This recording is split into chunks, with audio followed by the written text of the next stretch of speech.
Adelaide's morning news with Mike Smithson starts now. Good morning. We begin with breaking news, and a child care sex predator who committed vile acts on children in the northern suburbs has just been jailed for 14 years. 31-year-old Bronte Sirakovic admitted to preying on victims too young to speak. Victims' families cheered as the crushing sentence was handed down. One mother said he's every parent's worst nightmare, the judge agreeing he's a danger to the community. The father of three will be eligible for parole in 2031. South Australia's energy crisis has deepened this morning, with authorities escalating warnings of forced blackouts as soon as tonight. Andrea Nicholas joins us live in the studio. And Andrea, crisis talks have been held. They have, Mike. We managed to get through last night unscathed with no forced power outages, but we're being warned a danger period is looming from 5:30 this evening. The state's energy minister met with the regulator here in Adelaide last night to raise his concerns about the struggling system and the potential impact on South Australians. He believes the national market is broken because private generators can pull electricity from the grid whenever they like. The state government says at this stage it's been assured forced blackouts here are unlikely, but they're not out of the question. Lack of reserve notices have been issued for this afternoon as well as Friday and Saturday. It means if we use more power than what's in reserve, the regulator could resort to emergency measures like power outages.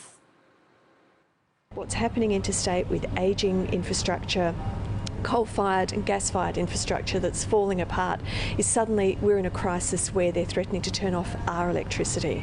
It's reached this point because several generators have already pulled power from the market. They're unhappy about the regulator introducing price caps in several states, including SA, to try to keep a lid on soaring wholesale costs. They claim those caps will see them operating at a loss.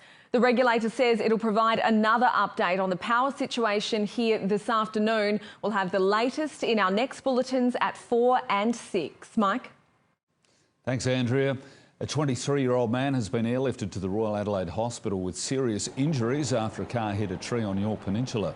He was a rear passenger in a Monaro which left the road near Waruka and crashed into a tree just before 7:30 last night. The driver and another passenger received minor injuries. The York Highway was closed for a short time. A youth court judge has this morning been taken to the site of a horror head-on road smash that claimed the lives of 3 people from the same family. Deanna Williams was there. It was on this straight stretch of the Princes Highway on the outskirts of Mount Gambier where a well-known Millicent couple and their daughter were killed. This morning, Judge Penny Eldridge visited the crash site just a few kilometres from the southeast city. She was joined by prosecutors, the teenagers' legal team and police crash reconstruction experts at the exact location where 2 cars collided, killing Ned and Nan Walker and their daughter Sue Skier. A teenage boy who was 16 at the time of the crash and can't be identified was at the wheel of the other car. He's pleaded not guilty to 3 counts of causing death by dangerous driving.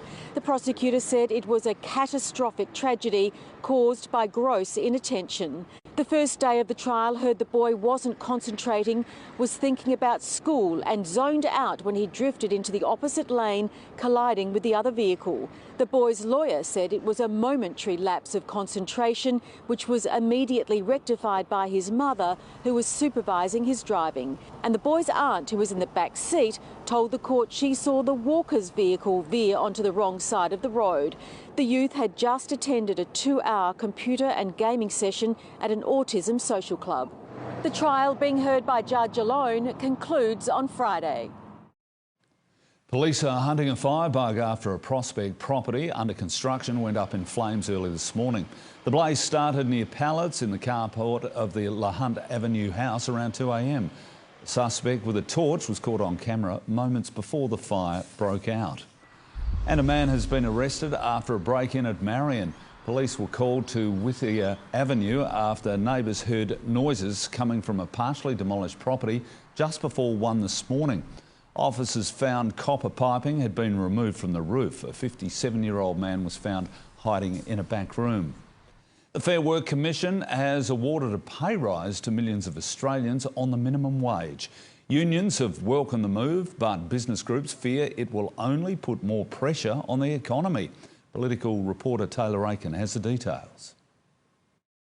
Good morning. Well, the Fair Work Commission has gone beyond expectations, awarding a 5.2% increase to the minimum wage. It is a significant decision by the Commission, boosting workers' wages to $21.38 an hour, taking the national minimum wage to $812.60 each week from July 1st. The decision affects 2.7 million workers, many of whom have felt the cost of living crunch in recent months, with the Commission saying the decision will protect the real value of wages for the country's lowest paid workers.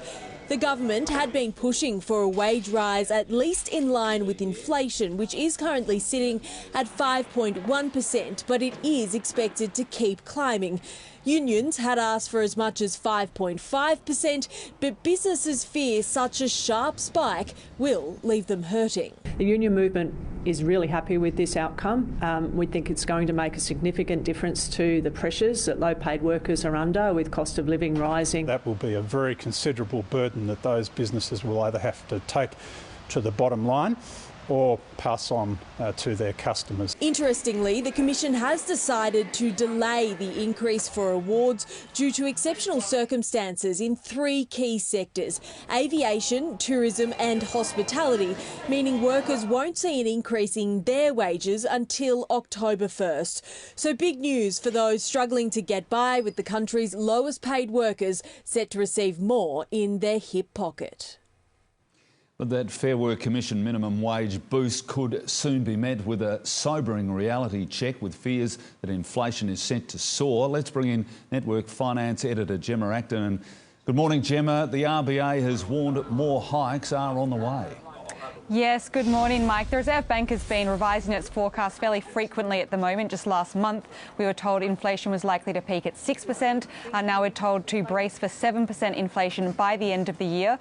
Governor Philip Lowe has said he doesn't know yet how many interest rate hikes will be necessary to bring inflation under control. But what is clear is that we're just at the beginning of the rate rise cycle. The investment bank Goldman Sachs said today that they're expecting 3 more double rate hikes of 0.5% in July, August and September, followed by 3 single rate hikes of 0.25% in October, November and December. And Mike, if we get all of those, we're looking at a cash rate by Christmas of 3.1%. Emergency settings during the pandemic. I think that was the right thing to do, but the emergency's over, and it's time to remove the emergency settings. The peak will be in the December quarter this year, and by the time we get into the second half next year, inflation will clearly be coming down. It's another weak day for Aussie shares, but compared to yesterday, where around $82 billion was wiped off the ASX 200, it's nothing near as bad as that. The Aussie dollar is struggling as well. It's currently sitting around 69 US cents. Mike. Thanks, Gemma. Interesting times indeed. Disgraced Hey Dad actor Robert Hughes is in the process of being deported to the UK. The convicted child sex offender was released from Sydney's Long Bay jail yesterday and spent several hours in an immigration holding cell ahead of his deportation. The 73-year-old will have to report his address and bank details when he arrives in the UK. The Duke and Duchess of Cambridge and their 3 children are reportedly set to leave their London apartment to be closer to the Queen. As European Bureau Chief Hugh Whitfield reports, the move could happen within weeks. William and Kate have spent the day with the families of the victims of the Grenfell Tower fire tragedy 5 years after the deadly blaze tore through an apartment block here in London. As reports emerged, they're preparing to leave their Kensington Palace base, not far from Grenfell Tower, for Adelaide Cottage, a 4-bedroom house in the Windsor Great Park, very close to the Queen at Windsor Castle, close to Eton College, where George and Louis might be heading one day, of course, where William and Harry went to high school, and close to the Middletons, Kate's parents, who live not far away in Berkshire. It would require a change in schools for the 3 Cambridge children. And this cottage doesn't need staff and it doesn't need renovations either, so it's considered the perfect fit for the young family. Meantime, a short carriage ride away from Windsor, Charles and Camilla have led the Royal Pack at Royal Ascot, where racing has returned. They might have even watched an Aussie winner today. There was no sign of Her Majesty, though. Many of the Queen's horses running at Ascot later in the week. Thanks, Hugh. Head on 7 News, a major COVID shake-up, the mask mandate scrapped for airports, what travellers need to know. Plus, Amber Heard doubles down on her claims of innocence while she's standing by her allegations against Johnny Depp. Parental powers, the new tools to keep children safe online. And a vegetarian victory, the surprise winner of Australia's best pie.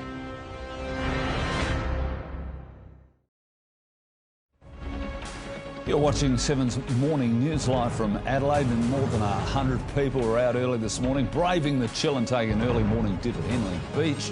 It's just 14 degrees there right now. I'll leave that to them. In a major shake-up to the nation's COVID regulations, travellers may no longer need to wear masks in airports. The Australian Health Protection Principal Committee has recommended scrapping the rule, saying it doesn't need to be mandatory, although they recommend continued mask use. The rule could be dropped as early as Friday at midnight. Masks would still be required on planes. No word yet on whether Adelaide Airport will adopt that recommendation. To the US now, and Amber Heard's refusing to back down after losing her defamation trial against ex-husband Johnny Depp. In her first sit-down interview since the trial, the actress blamed a social media onslaught for swaying the verdict. US Bureau Chief Ashley Mullaney reports. After a jury ruled that Amber Heard defamed her ex-husband Johnny Depp by claiming he abused her, she has once again levelled allegations at him. In a talk show interview this morning, Amber Heard said she was unfairly treated, that the social media onslaught must have impacted the verdict. In this interview, she said that when you're living with violence, you have to learn to adapt. It was at times a tense interview. Savannah Guthrie, the breakfast show host, pointing out audio where Amber Heard could be heard saying that she started some of these fights. To my dying day, will stand by every word of my testimony. We get the concept of free speech from the Greeks. My understanding of what that means is not just the freedom to speak. It's a freedom to speak truth to power. But truth is the word. Yes. And that was the issue. And that's all I spoke. And I spoke it to power, and I paid the price. The Hollywood actress admitted that the pair of them could come across as Hollywood brats. She conceded that they had an ugly, toxic relationship and that she wasn't entirely proud of all of her behaviour too. Still, she's been ordered to pay Johnny Depp more than $10 million, money her lawyer says she simply cannot afford to pay. She now plans to appeal the decision. A last-ditch legal bid to stop a flight taking asylum seekers from the UK to Rwanda has failed. The controversial flight has been cleared for takeoff and will soon depart from a military base in the country's south. The British government initially hoped to deport as many as 130 people, but it's now thought that number may be as low as 7. Hong Kong has farewelled one of its most recognised landmarks, the Jumbo Floating Seafood Restaurant. Locals gathered to watch the iconic floating food palace as it was towed away by tugboats after nearly half a century in the city's harbour. Social media giant Instagram has announced a series of changes to give some power back to parents. Mums and dads will be able to limit the time their kids spend on the app and see who their followers are. They'll also receive notifications about inappropriate behaviour. Internal documents leaked last year suggest the app was damaging to the self-esteem of teenage girls. Still to come on 7 News Sport with Tom Wilson. Port Adelaide's greatest player, Russell Ebert, has been elevated to legend status in the AFL's Hall of Fame. And Aussie sprint star Nature Strip puts on a horse racing clinic at Royal Ascot.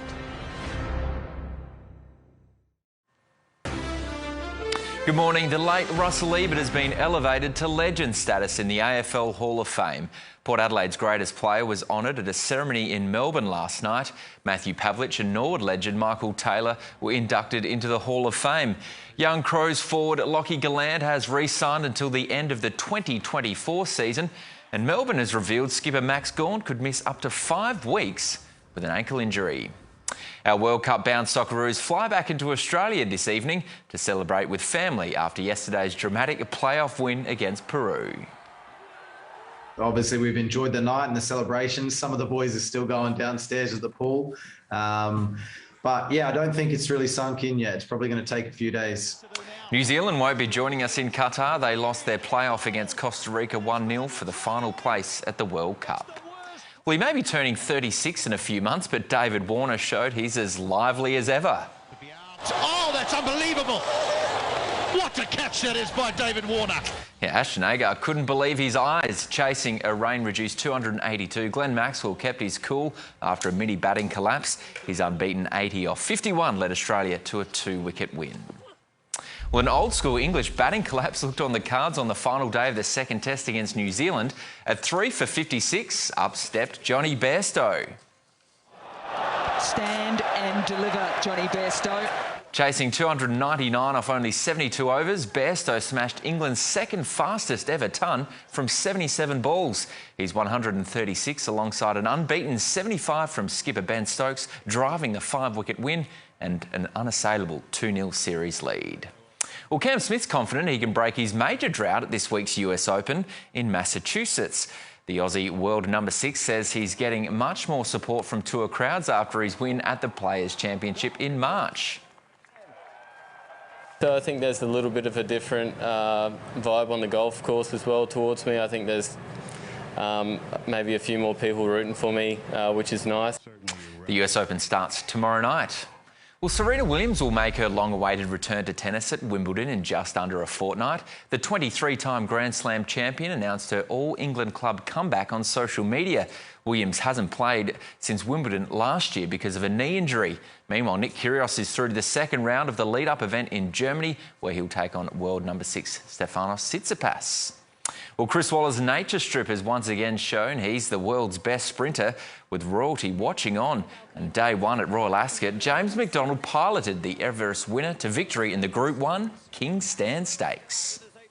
Nature Stripe leading to Acklam Express in second place. Twilight Course coming home in third position, but it is the great Australian sprinter, Nature Stripe and James McDonald, and look how far they've won by. It's Australia's first Royal Ascot win since Black Caviar in 2012. Feel for the English caller there, the great Nature Stripe, he said, but Nature it's Stripe, of course but he also Nature said Strip. Great Australian horse. Thanks for that, Tom. Well, we've got more wet weather on the way before the sun returns this weekend. I'll have those details up next.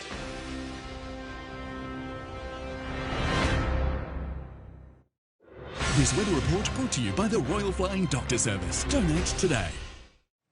In a win for vegetarians everywhere, a meat-free pie has been crowned Australia's best. The mushroom and truffle variety from a Victorian bakery has taken out the 2022 title after judges spent days tasting baked goods. It's the first time a meat-free creation has taken out top spot. Well, there's a very special treat for stargazers overnight with a supermoon shining in the night sky. The bright showstopper is also known as Strawberry Moon, appearing in North America's strawberry harvesting season. NASA says the event was the perfect opportunity for astronomers to better understand the moon and its phases. Taking a look at the weather now, we're expected to reach a top of 17 in the city today around the state, reaching 20 in Whyalla and Coober Pedy, 19 in Renmark, 18 in Port Lincoln and Murray Bridge, 15 in Newry and Mount Gambier. There's a strong wind warning for the following coastlines and a flood warning for inland rivers. Interstate, 13 is the top for Melbourne, sunny 19 Sydney, partly cloudy and 22 for Brisbane, showers and 20 in Perth. Back home, 17 is the top tomorrow, partly cloudy and 16 on Friday, mostly sunny and 18 Saturday, 17 Sunday. Then the wet weather is back on Monday, cloudy with 16 degrees. That's all the news for now. I'll be back with our updates throughout the afternoon. Our next bulletin at 4, of course. I'll see you then, and Jane's here at 6. But from me, bye for now.